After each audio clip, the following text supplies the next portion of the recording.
প্রথমেই চিমনিটি চালিয়ে নিলাম। আজ রান্না হবে তুলাই পঞ্জি চালের ভাত।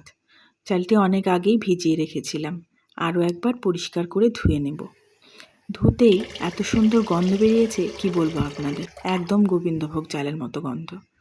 এদিকে হাঁড়িতেও জলটা ফুটে উঠেছে। অন্যদিন যেভাবে ভাত রান্না করি আজও সেভাবেই রান্না করব। এই যে তুলাই পঞ্জি চাল, ছোট ছোট আতপ চালের মতো দানা আর গোবিন্দভোগ চালের মতো গন্ধ। এই চাল হচ্ছে উত্তর দিনাজপুরের সবথেকে বিখ্যাত চাল। তো আমাদের এদিকে এটা সেরকম পাওয়া যায় না। শ্যামল কাকু শিলিগুড়ির বাসে থাকে, ওই কাকুই আমাদের এনে দিয়েছে। তো খুব হয়েও গেল খুব তাড়াতাড়ি ভাতটা, আর খুব সুন্দর সাদাও হয়েছে। এর মধ্যে আবার বাবার জন্য মা 4টে ভেন্ডিও দিয়েছিল সেদ্ধ করার জন্য, সুতো দিয়ে বেঁধে। এই যে পুঞ্জ পুঞ্জ তুলোর মতো, দেখুন কি সুন্দর লাগছে না? এই জন্যই বোধহয় তুলোইপঞ্জি নাম।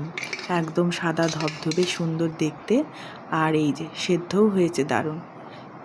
কি যে ভালো লাগছে কি বলবো আপনাদের, যেমন দেখতে তেমন সেদ্ধ হয়েছে।